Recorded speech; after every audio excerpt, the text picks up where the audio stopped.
Мульдар после позорного ее ухода позвонила ко мне и сказала: «Баяна, я хочу с вами встретиться».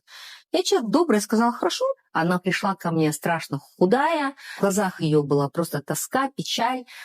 Она мне сказала: «Я хочу попросить у вас прощения. У меня ничего не получается, у меня ничего не прет ни в творчестве, ни в личной жизни. Возьмите меня сольно». Я сказала: «Мульдар, я не могу тебя взять сольно, я возьму тебя только в кешью».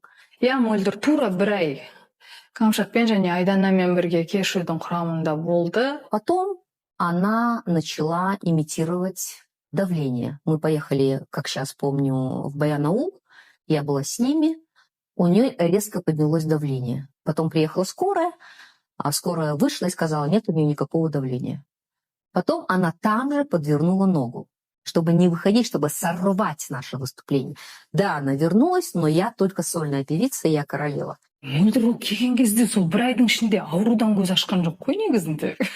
Но все 20 лет она говорила о том, что Баян меня раздела. Мульдар, давай не будем как бы врать на всю страну. Во-первых, ты пришла ко мне на кастинг в коротких шортах, даже не шортах, а в трусах джинсовых, и в таком топике, знаете, где пупочек открыт. Когда я Багамахсатовой сказала: а что я буду с этим делать, она мне сказала: посмотри на ее ноги. У нее действительно очень красивые, спортивные и очень длинные ноги.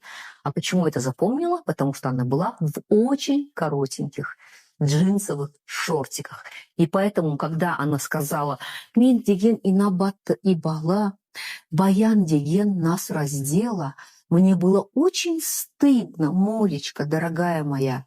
Твоя фальшь рано или поздно вылезет наружу. Это не было ничем зазорным. Я же говорю, это потом стало, когда вот это все пришло к нам. Это не было я там. Я была в коротких шортиках. Я до сих пор хожу в коротких шортиках. Я не фальшивлю. Просто спросите для интереса, в чем они увидели Молю, когда вот с ней познакомились девочки. На самом деле, первый раз, когда мы пришли на встречу с девчонками, это было, по-моему, во Дворце Республики.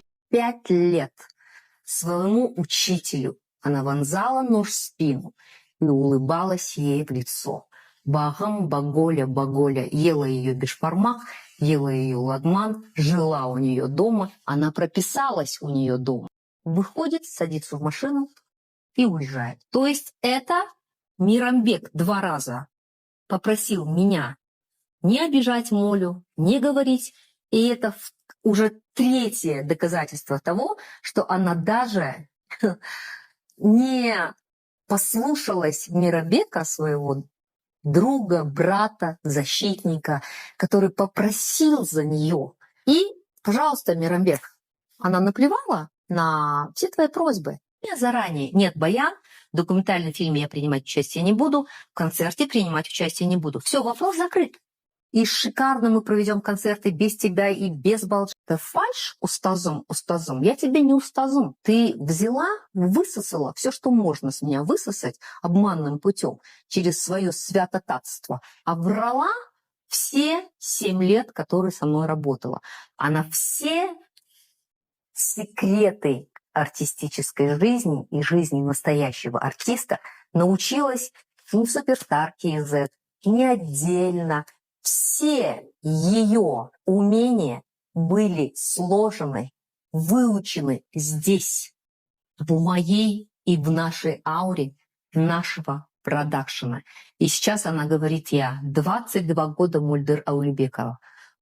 Ең басты айтқан нәрсесі әсіресе босанған келіншектерге формаға келу, арықта. Негізі Баянның сөздері өте қатты қанаттандырды. Басқа біреу айтса жарайды, бірақ Баян айтқан кезде жаны ашып айтты. Яғни ертең кімді салыстырады? Сендер салыстырады. Кім билей алмады? Сен билей алмадың. Кім формаға келмеді? Сен формаға келмедің. Мен шоуды жасаймын, қарайды, сендерге қарайды. Сондықтан да сіздер давайте деді ғой. Они дерутся, да, они за кадром дерутся. Друг на друга ругаются. 1, и 2, и 3, и 4. 1, и 2, и 3 ногу поставить, 4. Я с удовольствием приняла ее слова И весь этот месяц я жил в Кешью. Я снова как будто в Кешью, я снова как будто влюбилась. Мен шариғат бойынша тұрмысқа шықтым. Менің айналамда өте көп адамдар. Бізді әншілердің ішінен Нұржан Керменбаев өзінің келіншегімен 3 рет көрісіп, 3-сінде некелескен. Мен екінші рет солай тұрмысқа шықтым. Мен өзім Алладан қатты дұға тілеп жүрдім. Құдай маған бір сондай мені орамалға келе алмай жүрдім. Менің иманымды күшейтетін, иман жолында жүретін. Мен всегда мечтала күйеуім артынан тұрып намаз оқуға. Бірақ мен бірінші некемде ол арманым орындалмады. И мен сондай өзімнің бір ойында жүрген мәселелер болды. И сол кісі маған өзі хабарласты, маған еще жеңгейтайлық жасатып, бір кісі жақын адамымыз 20 жыл араласатын кісі таныстырғаннан кейін мен сенім арттым да. Сөйтіп біз бір апта сөйлестік, кісі өзі артынан ораза кезіп, бірінші ораза күні хабарласты. Барлық келіп тұр да, бір Құдайдан как будто бір знак сияқты